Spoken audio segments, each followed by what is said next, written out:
بس توحید پر بات کرنا یا بیان کرنا اتنا مشکل کیوں ہے؟ کوئی کہتا ہے کہ نبی صلی اللہ علیہ وسلم کا گستاخ، کوئی کہتا ہے صحابہ کا گستاخ، اور کوئی کہتا ہے اہل بیت کا گستاخ۔ کیا اللہ تعالیٰ کا بھی کوئی گستاخ ہے؟ یہ تو میری باتیں کر رہا ہے سوال لکھنے والا۔ اس کا جواب مولانا ساق صاحب نے بڑا اچھا دیا تھا۔ وہ کہتے ہیں توحید جب بیان کریں گے تو نبیوں کی گستاخی تو آٹومیٹکلی ہو جائے گی، کیونکہ جب آپ توحید بیان کر رہے ہیں پھر آپ کو یہ کہنا پڑے گا کہ نبی کے اختیار میں تو کچھ نہیں ہے، اللہ ہی اللہ ہے، تو آپ کے نزدیک تو یہ گستاخی ہے۔ جو میں نے سورۃ المائدہ کی بھی آیت پڑھی تھی، ایک مجلس میں اس کو میں نے کور کیا ہے۔ سورۃ المائدہ کی آیت نمبر ہے 17، ٹھیک ہے۔ یہ گستاخیاں اگر ہیں تو یہ تو قرآن میں لکھی ہوئی ہیں۔ اب آپ خود ہی فیصلہ کر لیں کہ اصل میں آپ کی مت ماری گئی ہے کہ قرآن کی آیات کو آپ گستاخانہ سمجھ رہے ہیں۔ اعوذ باللہ من الشیطان الرجیم۔ لقد کفر الذین قالوا ان اللہ هو المسیح ابن مریم، بے شک وہ لوگ کافر ہیں جو کہہ رہے ہیں کہ اللہ تعالیٰ ہی عیسیٰ ابن مریم ہے۔ عیسیٰ ابن مریم اصل میں یہ اللہ ہی ہے، تو قصور کس کا ہے، عیسیٰ کا یا ماننے والوں کا؟ لیکن غصہ دیکھیں، قل فمن یملک من اللہ شیئا، اے نبی علیہ السلام ان عیسائیوں سے کہیے کہ اللہ کا کوئی کیا بگاڑ لے گا، ان ارادہ ان یہلک المسیح ابن مریم، اگر اللہ ارادہ کرے کہ مسیح ابن مریم کو ہلاک کر دے، وَأُمَّهُ اور اس کی ماں کو بھی، وَمَن فِي الْأَرْضِ جَمِيعًا اور جتنے زمین میں، یعنی سارے بزرگ ختم کر دے اللہ تعالیٰ، اور ختم نہیں، ہلاک کا لفظ استعمال ہوا ہے۔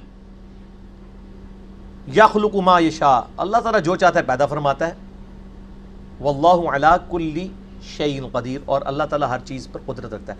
اللہ فرماتا ہے اگر اللہ عیسیٰ اس کی ماں سب کو ہلاک کر دے، اللہ کا کوئی کیا بگاڑ لے گا؟ عیسائیت نے شرک تو کیا تھا، اللہ کے ساتھ حضرت عیسیٰ کو کھڑا کیا، تو حضرت عیسیٰ علیہ السلام کو اللہ نے کیوں ٹارگٹ کیا؟ تاکہ توحید کو اسٹیبلش کیا جائے، اس کے بغیر بات ہی نہیں ہو سکتی۔ نبی علیہ السلام سے 3 دفعہ قرآن میں کہلوایا گیا ہے، قل انی اخاف ان عصیت ربی عذاب یوم عظیم۔ اے نبی علیہ السلام آپ فرمائیں بے شک مجھے بھی یہ خوف لگا ہوا ہے کہ بالفرض اگر میں نے بھی اپنے رب کی نافرمانی کی، مجھے بھی بڑے دن کا عذاب آ پکڑے گا۔ سورۃ الملک آخری آیات، قل ارأیتم ان اہلکنی اللہ ومن معی او رحمنا فمن یجیر الکافرین من عذاب علیم۔ اے نبی فرما دیجئے اگر اللہ مجھے ہلاک کر دے، میرے سارے صحابہ کو ہلاک کر دے، تو تم کس اکڑ میں ہو، کافر کس چکر میں ہیں کہ وہ بچ جائیں گے؟ ہم تو خود ڈرتے ہیں کہ اللہ کی نافرمانی کی وجہ سے ہمارے ساتھ یہ معاملہ نہ ہو جائے۔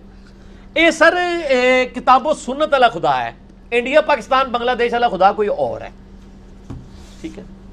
وہ بابیاں والا ہے، ایک کتابیاں دی گل ہو رہی ہے، نہ میں وابی نہ میں بابی، میں ہوں مسلم علمی کتابی۔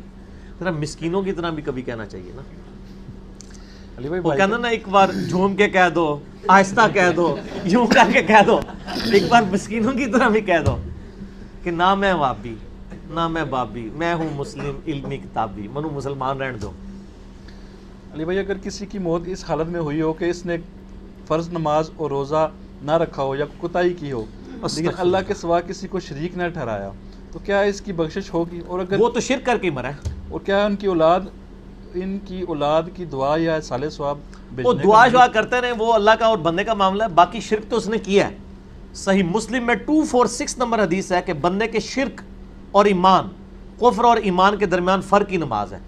جب نماز ہی نہیں پڑھی، شرک کیا۔ ابو داؤد ترمذی کی حدیث ہے جس نے جان بوجھ کے نماز چھوڑی گویا کہ اس نے کفر کیا۔ ترمذی کے اندر موجود ہے، نبی علیہ السلام کے صحابہ کے بارے میں ایک تابعی کہتے ہیں کہ صحابہ کرام نماز چھوڑنے کے علاوہ کسی چیز کو کفر نہیں سمجھتے تھے۔ نماز چھوڑنا تو خود کفر و شرک ہے۔ ایک ایڈا نیک بندہ ہے کہ بس انہیں شرک نہیں کیتا، نہ نماز پڑھی نہ کچھ پڑھا۔ میرا یوٹیوب پہ ایک کلپ ہے باغیوں کو نمازی بنانے والی ویڈیو، اس میں نے یہ ساری احادیث بتائی ہیں، تو یہ توبہ کریں، شرک کے تو ایک درجے پہ وہ مرا ہے، باقی وہ اس طرح کا شرک نہیں جو کبھی معاف نہیں ہوگا، یہ اللہ کا فیصلہ ہے، ٹھیک ہے؟